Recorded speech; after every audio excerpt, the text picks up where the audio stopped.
What Fear did you and do to shame. overcome fear and shame to begin to live your truly authentic self? It's going to sound really corny, but I stopped looking at other people as better than me. That was a breakthrough moment for me. I remember looking at these people and I would be in meetings with whoever, state legislators or my professors, and being like, you're no better than me. You are just another person.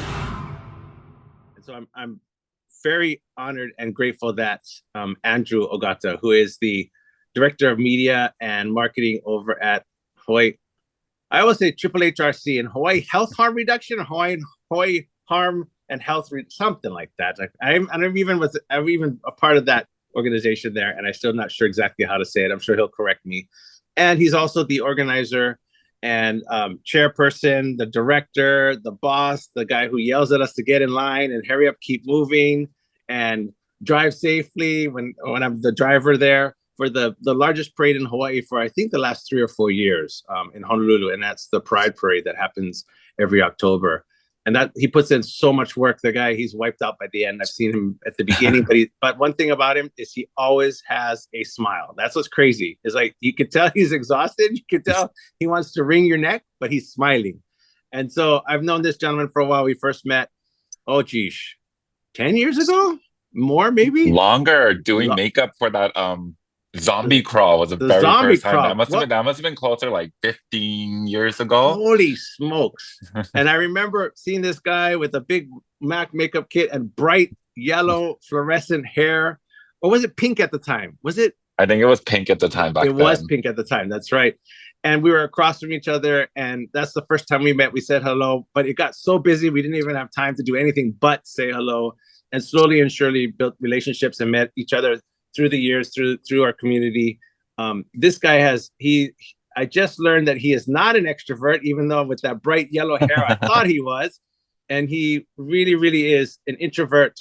So his outside exterior doesn't fit how he feels on the inside, but he is such a huge, huge contributor and impacts our community. And so when I asked him to be a part of Real Talk Thursdays and to share a little bit about authenticity and what that means to him and how he sees that play out in his life and his organization and his experiences, he was quick to say hello. I mean, not even a doubt. It was like just yes.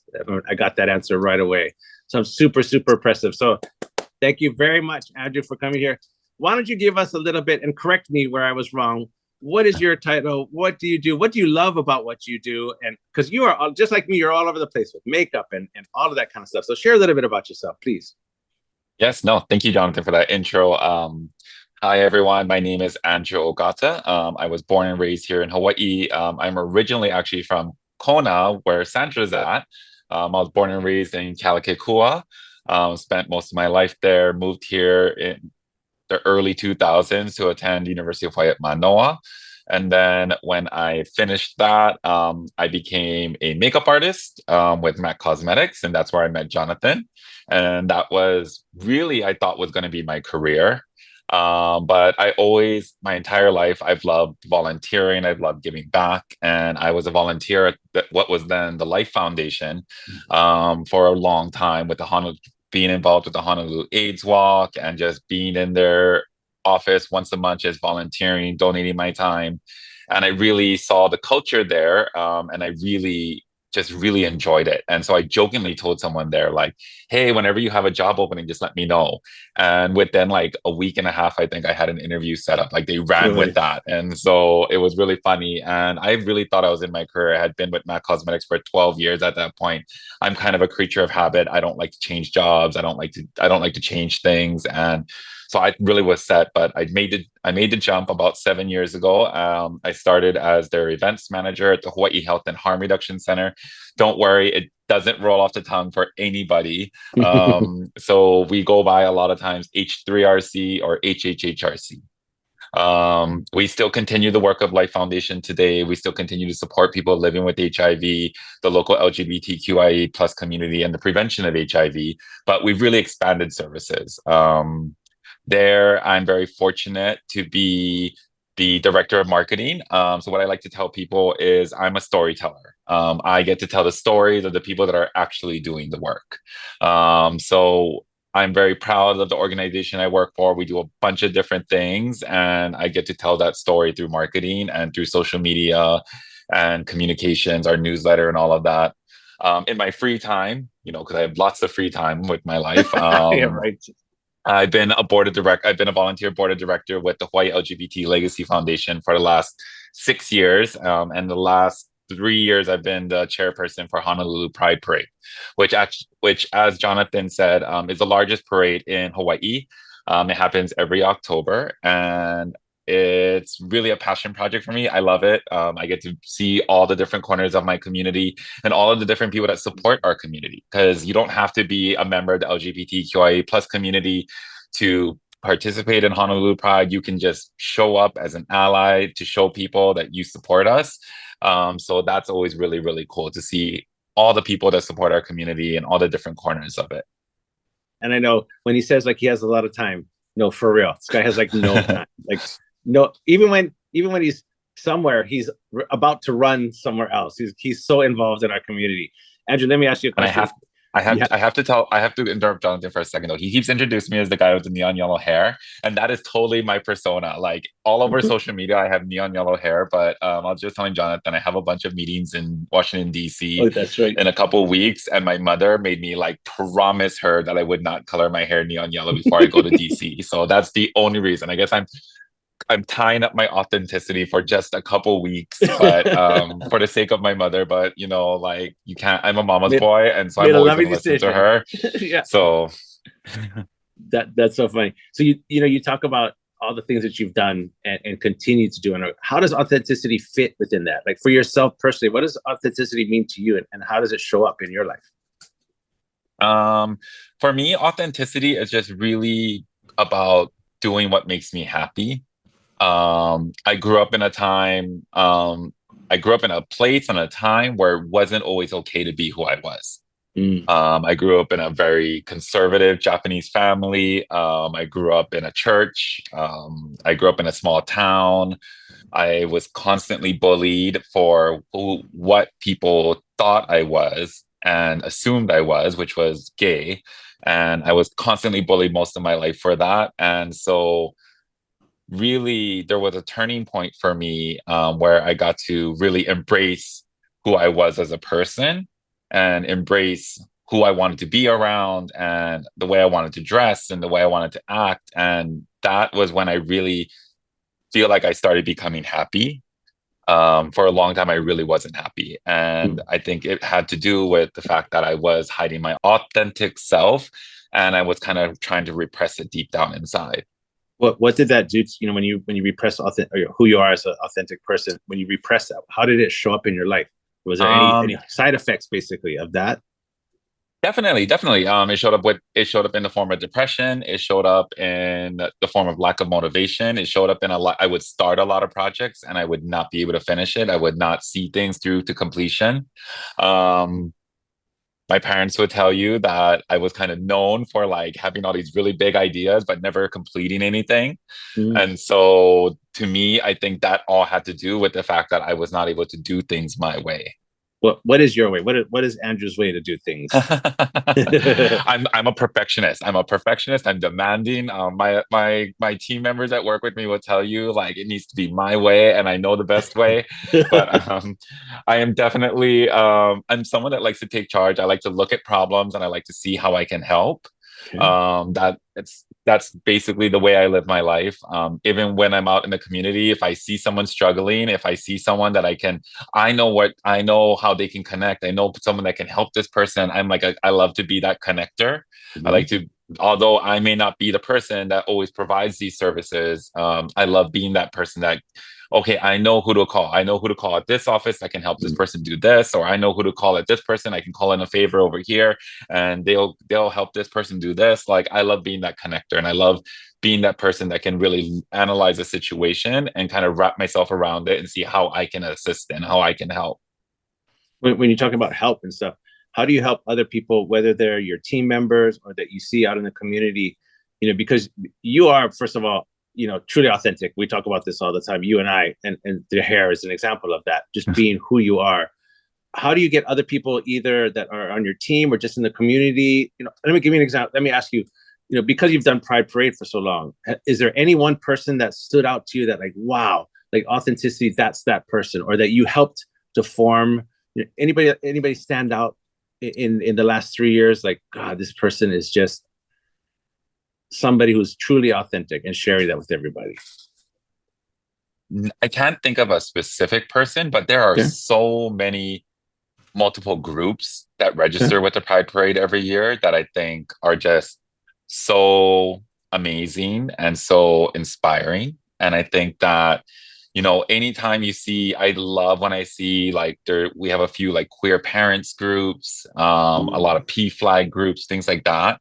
Like when I get to see families of people that identify as LGBTQI plus, that is what really tends to inspire me because I Mm, feel like that is historically been such a big sore spot for our community and has been mm, such a gap for our community where we were not always accepted by our families mm, instantly. And, even in my personal experience, when I came out, like I was not instantly accepted by my parents, and it was my sexual orientation was not something that I we could ever talk about for a long, long time. It oh, wasn't until recent years, probably about the last 6 or 7 years, that we've really got into that comfort level where I can bring my partner home and they can have conversations, and it feels authentic and it feels natural for them. So it's a journey for a lot of different people. So when I see people that instantly jump on this journey with their children, or instantly jump on this journey with their sisters and brothers or nieces and nephews, I think it's really, really inspiring, and I think that's super cool.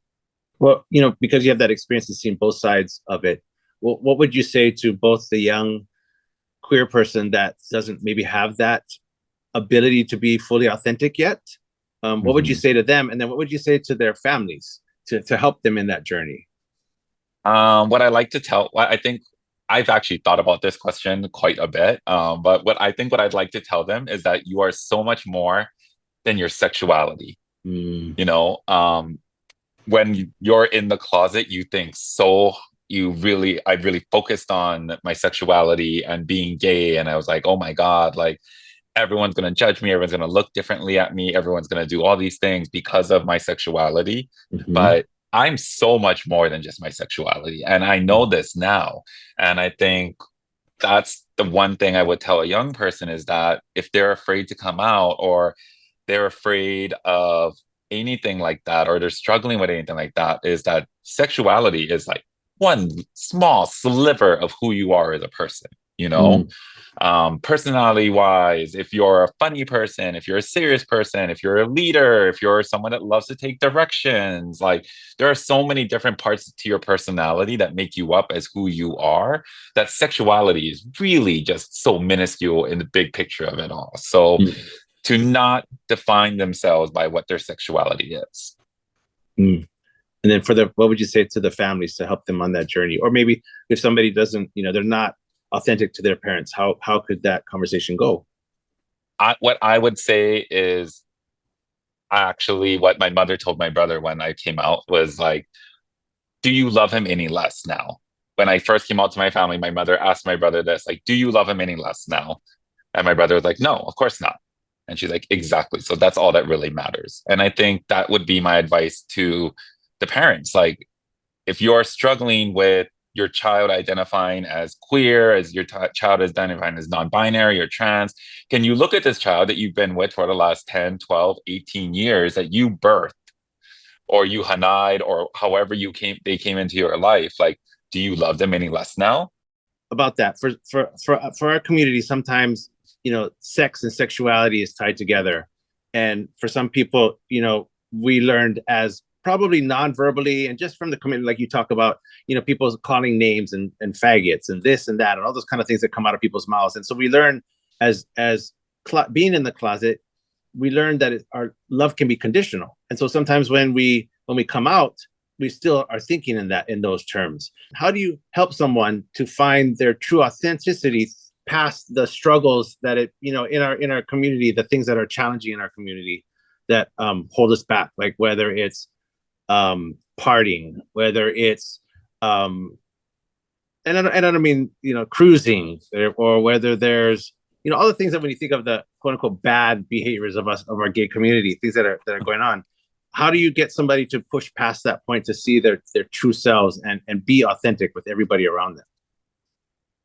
To answer that, I would say to embrace it, I think would be the best way to find your authenticity. Okay. I think that where we hide our authenticity is when we shame ourselves into Mm-hmm. pushing things down. So there are so many different corners to every community, right? It's not Mm-hmm. unique to the LGBTQIA plus community, things like partying, drinking, drugs, things like that. That's not unique to our community. Mm-hmm. But I think a lot of times we shame ourselves into thinking that like this is what we need to do to fit in, or we shame ourselves as far as like owning our sexuality. Probably something like cruising is a little bit more unique to our community, but Yeah, yeah. it's a very valid part of our community. Mm-hmm. And I think that we embracing it versus pushing it into the shadows Mm. is really a way to see if this is who your authentic self is and make yourself feel more accepted about doing it. I think that's also something that has evolved within our community. I remember in the early 2000s, before we had smartphones and everything like that, we had something called gay.com, which was GDC, and everyone would That's be right. on there looking to hook up with people. But it was very like, oh, those are GDC gays. Like, oh, yeah, like they're kind of slutty, like da da da da. But today, like, everybody I know is on Grindr, and it's such a normalized thing. And I think owning our sexuality and owning our human nature to want to be sexual with other people is a great way to embrace it and to see if that is your authentic self. Because you might embrace it and you might be like, this is just not for me. Like hooking up with random people 3 times a week is just not my thing. Like I want to get to know people. I want to go have coffee with them. And that is how you're going to find your authentic self is it Mm. what by doing these things, trying them and being like, oh, nope, not for me. So to me, I think that's one way that I would support someone that is kind of searching for their authenticity, searching for the community that they feel most comfortable with. I can open this up to the floor too, but I asked, with upbringings usually defined by shame, how can we exercise self-acceptance when queerness is so unconsciously tied to taboo? Good question.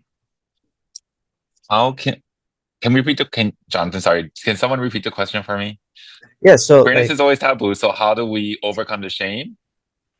yeah, I mean, I guess being queer, you get associated with a lot of taboo things like casual sex, hookups, like things like that, and um, they both play a part in our culture and are um, really look frowned upon in the contemporary world still.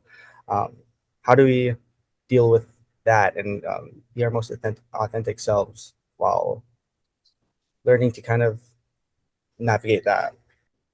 I think we do that through I would say you could do that through your support system. A lot of times our traditional families, the nuclear family isn't some place that you're going to embrace this part of your life. And so in the LGBTQI world, we have like the unique things like our chosen families, right? We have our drag families, we have our chosen families, you have your group of friends that you kiki with, that are your brothers, your sisters, and really just being supportive of each other and being an ally in that sense can really go a long way to supporting someone. I think, not slut shaming people, not shaming people for wanting to party or things like that, but versus being supportive of them and taking like that harm reduction approach, taking it back to work, like taking the harm reduction approach. You want to go and you want to party, like how are you going to party? Like how are we going to make it safer for you? If you want to go out and you want to be promiscuous, like how are we going to make that safer for you? We're going to get you on prep. We're going to get you doxy we're going to get you condoms and lube and all these other things. And we're going to normalize these conversations and we're going to normalize like, yeah, definitely I'll go grab you condoms from HHHRC for you while I'm getting HIV tested. I'll grab you condoms. I'll grab you lube. I'll grab you the card so you can get on prep. Like being that support system for your group of friends, and having that group of friends, I think can be really, really cool. Go a long way to kind of break down that shame and stigma that gets associated with living this lifestyle. You mentioned a bunch of times, and Harvey mentioned it as well, shame and fear, and not just in our community, but just in general as human beings. When shame and fear they block our authentic self. What would you say, because we come from a community where maybe we can push the boundaries a little more than what straight people can kind of do, if I can use that term. Normal, maybe we don't want to use that one, but we're allowed to be a little bit more of who we are. And so what would you say to somebody in our community and outside of the community to go overcome that shame, overcome fear? What are some of the things we can do to get there? Oh God, what can we do to overcome fear? Fear and shame. What did you do to overcome fear and shame? To begin to live your truly authentic self outside of Kealakekua, right? Was it Yes. Yeah, Kealakekua. So like that's huge. That small town, like I know that small town. Luana knows that, probably even Harvey from the Big Island.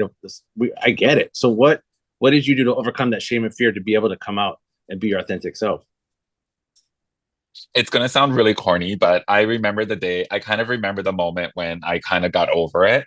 And it was when it's kind of the same time when I got over my fear of public speaking and all of that. I kind of was able to box it up and throw it away. Was when I stopped looking at other people as better than me.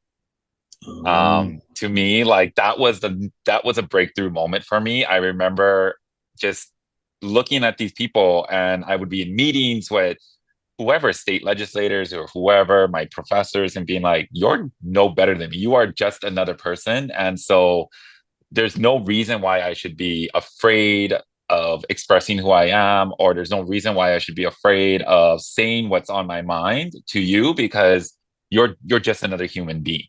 And when I stopped looking at people, I mean, just growing up very Japanese and growing up in that more conservative area, you always like humble yourself, and you constantly are taught that to be humble, to look up to people, to look up to your elders and things like that. But when I stopped looking at people as like they were up here and I was down here, that's when I felt like I could really break through with my authenticity, be who I was, and really feel more comfortable in my own skin. You talked briefly about chosen family a little bit, and I know, being from the community, we've got houses and things like that. Can you explain a little bit, and how does that help people? I think the show Pose really kind of came out and woke a lot of people up to realize what it was like to come out, not just now, but even in the past, and the things we have to face, and what does a house do and a house mother. And can you explain a little bit about that and how that fits into authenticity? I think the show Pose was amazing, and it brought LGBTQIA culture into the mainstream for so many people. Yeah. And I think it's really cool. But chosen family is so important, because chosen family is people that are going to love you unconditionally. It doesn't always have to be so structured as mother, daughter, son. You don't, not all chosen family is, you have to say, hey, mom, blah, blah, blah, blah, blah, because for some people, like, their mother is only the person that gives them birth. But you can look at it as almost like a mentorship, is the way I've looked at it. Traditionally, it's someone that has more experience than you, that takes someone that is less experienced, and not necessarily meaning younger. They could be newer in their journey of their sexuality, and taking them under their wing and kind of helping them realize who they are, and helping them be their most authentic self. Like, I have a drag family. I have a drag mother. Her name is Marina Del Rey. I call her mother. I call her Ma when I see her in person. The same thing I call my real mom, Ma. And, and she has many, many litters of siblings. She does. Yes, she does. But there's only a few that I will call my sis, my brother, because they're close. They're people that I trust. They're people that I know when I have a question or I need assistance with something, I can turn to these people, and no matter what. I mean, I may go months without talking to Marina, and I know I can text her and she'll text me within 2 minutes. Like, what do you need, son? And it's about that support system. And it's really doesn't always have to be looked at from a mother, father, uncle, auntie relationship. It can really be more of like a mentorship and more of like a guidance for for someone that is in need of guidance. Mm-hmm. Yeah, thank you, Harvey. Yeah, I see you got your hand up. Do you have a question? Yeah, I think it's really nice that we're talking about authenticity this month, because I think something that we try to do to act in the best interest of others. And Pono was actually told me a story about how he went through a time in his life where he pushed a lot of negative emotions down. If you weren't happy, then you were feeling the wrong emotions, and that's something that I've learned is called toxic positivity. And while it's sometimes acted out in like um, to be for someone's best interest, sometimes I think letting them feel these emotions and being there to sit through them with someone has been one of the more helpful ways that I've been able to process emotions. Um, so I think maybe tackling toxic positivity is like a way that we can exercise authenticity in our lives. You're talking about like Andrew. Maybe it's for our community, as you know, a lot of people see us, uh, us queers or gay, whatever you want to be, like, oh my God, they're always so happy and they're always so, you know, that kind of stuff. Kind of like along those lines, Harvey, like something like that, like tackling that. Okay, can you speak to that, Andrew? Yeah, no, I think authenticity, I thought it was really interesting that when Jonathan first talked to me about when first asked me to do this authenticity speech or like podcast, because I feel like authenticity is something that we in the LGBTQIA world struggle with a lot. Within our community, we put on airs, we put on a persona a lot of times of that stereotypical like gay that runs around screaming, "Oh my God, Mary!" Like da da da da da da, you know, like, and people sometimes put us into that box, like, "Oh, this is my token gay." He like tells me what to wear. And he makes funny jokes, and that's not being authentic. Mm. And so I think it's great that Harvey brought that up, like that toxic positivity. Like I think it's just moving past that sexuality and looking at it from being an authentic person. So, sitting and listening with someone as they're going through something like Harvey was saying can be so important, but really making it a point that when you're sitting and being that shoulder to cry on or being that sounding board to someone, that you are checking yourself and checking that you are being authentic with Mm. either your reactions, your emotions, your feelings towards it, or if could be something completely different where you might be the sounding board and they may want you to be like a chalkboard where you just stay quiet, and just absorb everything. I'm not that friend, by the way. Like, if someone sits and talks to me, I'm gonna give them my opinion, and my friends know that. Like, I'm not that person that you come and just don't expect me to not give you a solution or my best idea of what a solution would be. But like it's about checking your own self and checking your own authenticity, like when you are being that support system for someone. How does I'm sorry if there's anybody having questions. How does that, labels, when we're talking about labels a lot of the time within our own community, we have labels, right? Like you said, how does that help or hinder authenticity? And do you see it in other communities as well? I always tell people nobody likes to label or segregate themselves more than the LGBTQIA community. Like, we love to segment ourselves and we love to ostracize each other and we love to create little cliques. And I think it can hurt someone's authenticity, because I think that so often with these labelings, like we try to label ourselves as one thing or the other, but no one says that you have to be one thing or the other. Mm. And something that we teach at HGRC a lot in our trainings is that things lie on a spectrum Mhm. always. You know, people's personalities can lie on a spectrum, people's recovery can lie on a spectrum, people's just their expressions can lie on a spectrum. And Even I think sexuality can kind of be on a spectrum, sexuality can you lie on know? a spectrum. I think most things in life are not binary. They're not Right. black or white. They're not one way or the other. Despite what our government likes to tell us, it's Hmm. not one way or the other. It's most things lie on a spectrum, and it depends situational. So I think that remembering that, and when we're putting labels on ourselves or putting labels on other people, when we're judging other people, when we're labeling them as this, that, or the other, I think just remembering that that person is so much more than that label, and that person has the ability to be so much more than that label.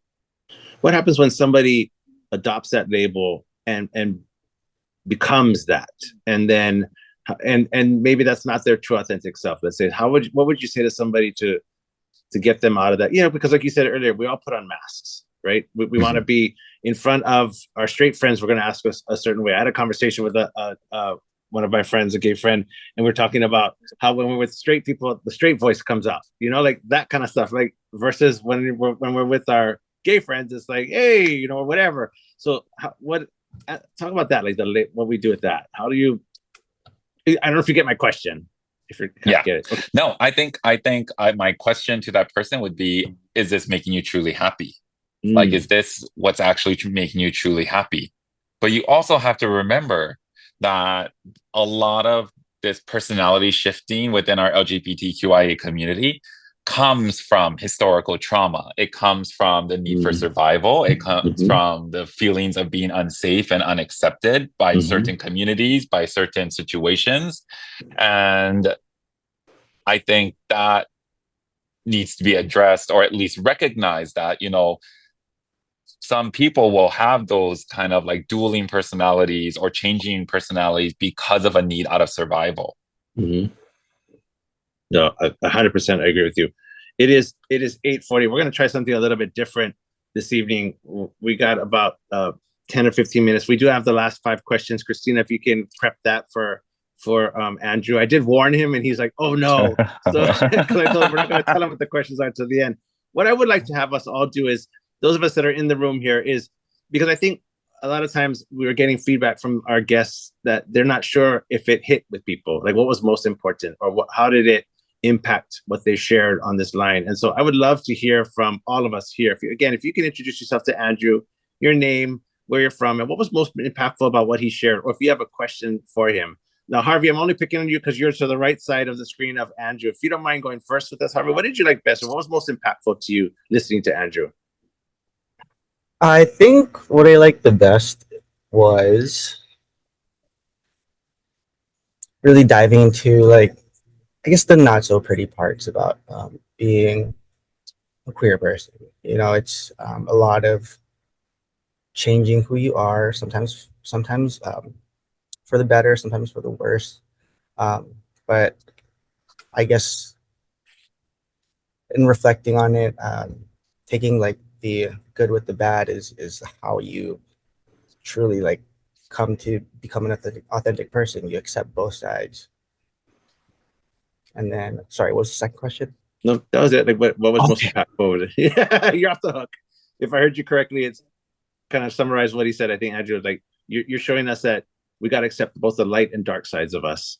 That it's truly who we are as a person altogether. I think that's kind of what's going on. Channing, I have you next to Harvey on my screen right there. Do you mind sharing us what was most impactful about what Andrew shared, or if you have a question for him? So I feel like for me, you saying how you were like creature of habit and like you did makeup for so many years and switching careers was like a big step for you. And I feel like I'm kind of at that point for my life too. So I do hair, been doing that for 15 years, and now I'm like, okay, maybe it's time to kind of get out of the comfort zone and change a little bit. Um and the other part was also like, just being there for like your friends and just listening. Like I feel like is like a good thing to just, like you said, either just to listen or to give them advice. So yeah. Awesome. Thank you so much, Channing. Luana, you're right there. I'm next to my screen there. Can you share where you're from and then what was most impactful about what Andrew shared? Um, well, thank you for sharing your story, Andrew. I would like to learn more about the Triple HRC. I think that's such a great uh, source for young people now, especially because they feel like they can't really go to their families, right? That shocked me. I mean, I shouldn't be shocked. My own child took a long time and basically came out to me in a text, which, again, as a parent, I don't really care because I just really love you and I just want you to be happy, right? And that fear, and I think some parents, like myself, probably when we react, we don't react the way they want us to react. Which again, I don't know what he wanted, how he wanted me to react, but to me, like, I grew up with a gay auntie. Like she's been gay all my life, and that's just normal. It's not something new, and it's just I feel like we live in Hawaii, we grew up in Hawaii, and that's just normal. It's part of life. So for him, and that's the part that's going to take me a while, is to go from her, my daughter, to he, my son. But at least he was honest, and and I asked, I said, so your pronouns are he and him now? And yeah, he said yes. But thank you, and I'm glad that there are sources, and I hope wherever she's at, she seems to be, or sorry, here I go again. He seems to be a leader in his community in New York for the school that he's at. So I'm really proud of him to going and living his authentic self. But yeah, no, and I hope there's resources out there like you that you're a part of up there for him if he ever Andrew, feels he needs that. And I did so much resources in New York City. Like the bigger metropolitan cities like LA, New York, they have like really an extensive amount of resources. They have great LGBT centers there. I could only dream that one day we could have the resources that they have over there, like a true LGBT center. Wow. Yeah, he's in Rochester, so I mean, I'm not sure how conservative they are on that side of the state, but he seems to be doing well. So awesome. Luana was He's lucky to have you. Amazing to her son for sure. Like how she told me the story, and as a part of the queer community, I was like, wow, like she did amazing. Do you have any words for Luana or anything? No, he's just so fortunate to have you, and he's so I mean, to be honest, I don't think anyone, when they're coming out to their parents, knows what they want to hear. Like I can honestly probably say that he probably didn't know what he wanted to hear. But the fact that you said, I love you and it doesn't matter to me, or I love you and accept you, that's the best thing that I could imagine you would ever want to hear when you tell someone that how you're feeling doesn't necessarily confine with social norms. That fear of rejection is huge. I mean, to think because we probably all of us that are queer on this line, probably if not ourselves, know somebody who has literally been rejected by the own person that they gave birth to, and that's just heartbreaking. So Luana, you did amazing. Like, just I know your story. Sorry to share that on with the whole group, but you did amazing for sure, babes, for sure. Christina, you're next on my list there. Why don't you share a little bit? What did you like best about what you saw or what you heard? Excuse me. Absolutely. I am also from the Big Island, and so I, know that community. But I really resonated with you. I came in kind of late, but I heard the spot where you were talking about when you realize that the people around you, you weren't any less than them, and you realize that yourself, and that's when you knew you could be your authentic self and not caring what anybody else thinks. And I feel like no matter how old we are, And even myself at 36, I still have those struggles of caring about what other people think or doing things authentically, because are people going to be judging? And so no matter where you come from, what walk of life, I feel like we all have that. So to hear that was your light bulb moment, that actually really, really resonated with me. So thank you for sharing that. Thank you. All right, Sandra, you're next on that list there. You share a little bit. What was most impactful to you listening to Andrew, or maybe thoughts, or if you want to add anything or any questions? Well, you know what Christina just shared, that was one of my things that I really, said, hey, when Andrew shared about, he's just as good or even better than people are. And really, it's like just letting that go to know that you're great. Every one of us is great.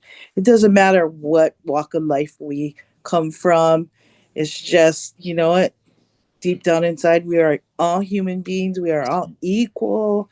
And, we just need to appreciate each other for um, however and whatever you choose to live your life in.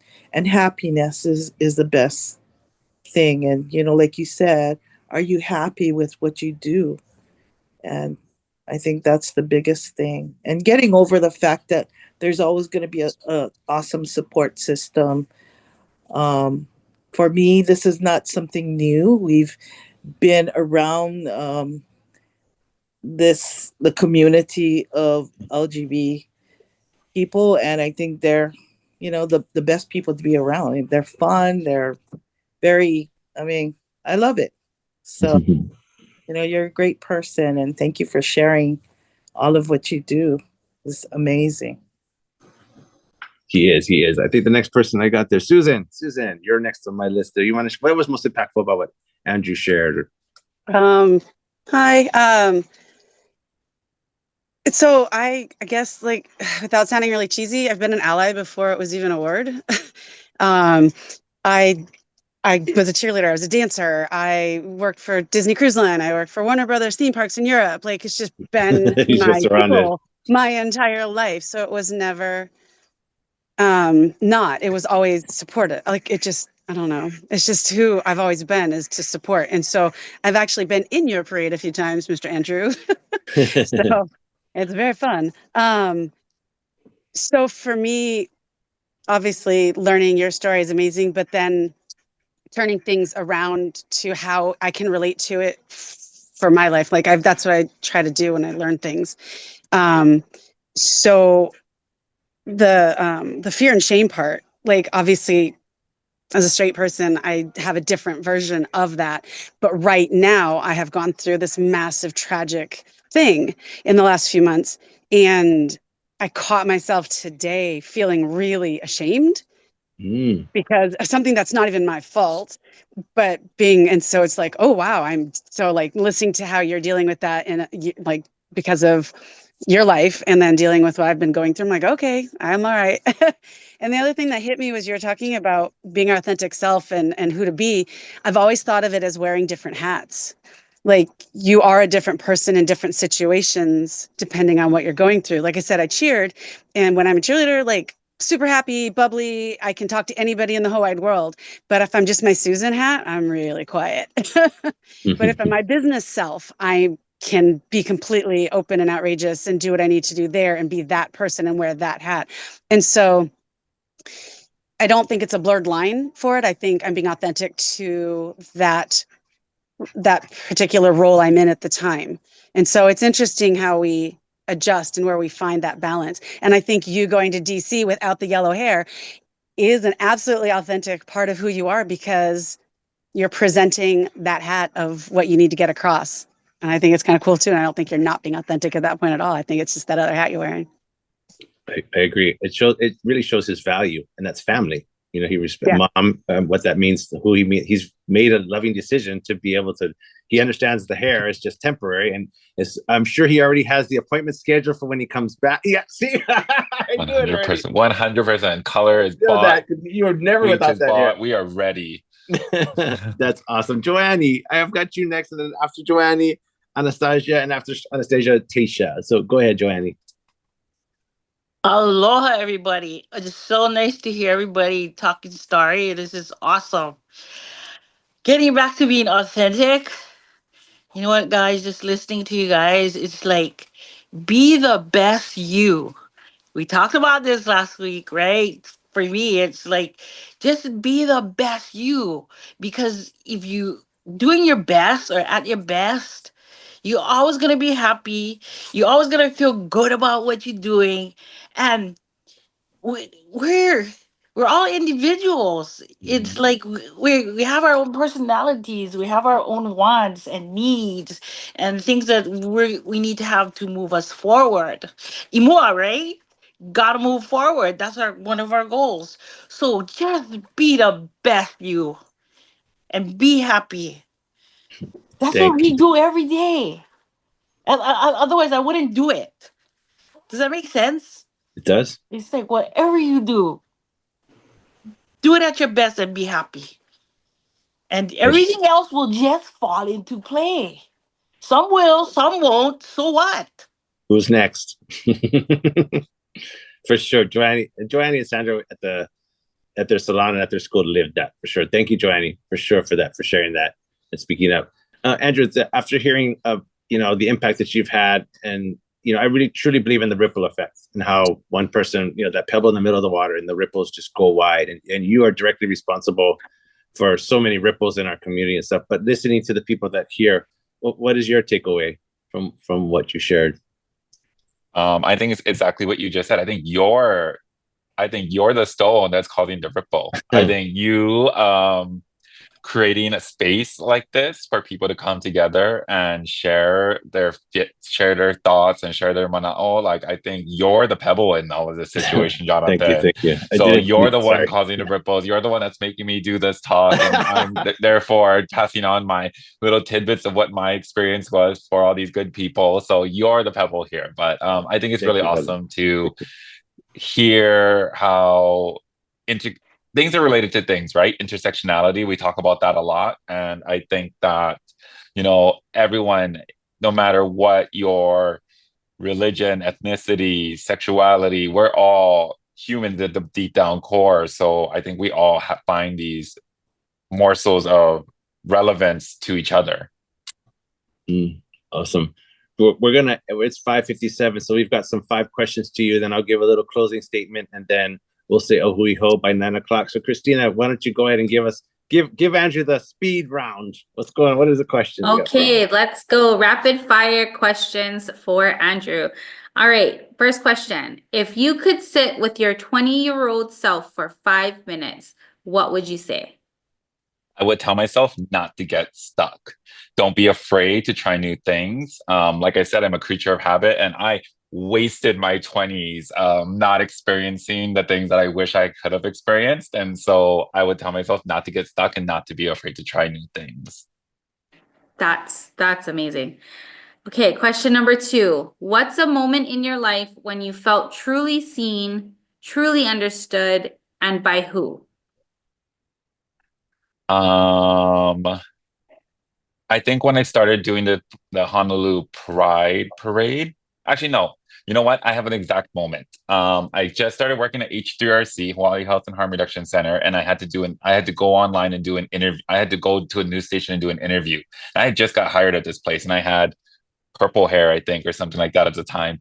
And I went into my boss's office and I was like, hey, I have to do a news interview next week. I was like, do you want me to dye my hair? I was like, I totally get it. If you want me to dye my hair, I'm going to represent the agency on the news. And she looked at me and she said, no, fuck that. She's like, if people don't support us because you have purple hair, she goes, we don't need their support. And that was one of that right there was a pivotal moment in my mind. I was like, I know I'm working at the right place because they value me for who I am and not the way I look.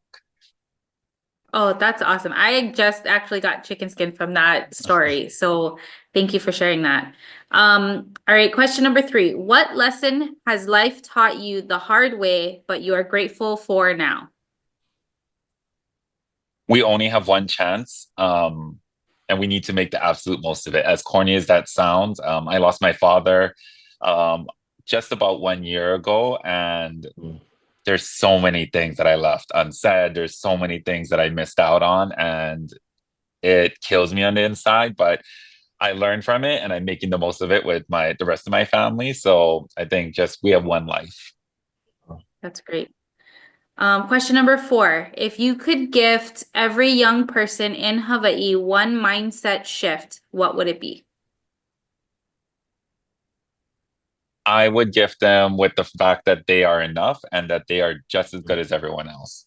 I think that, like I said, that light bulb moment for me, I feel like when I'm working with younger people or even my friends, if I can get them to think that way, that you don't have to have that fear of anything if you know that you are just as good as everyone else.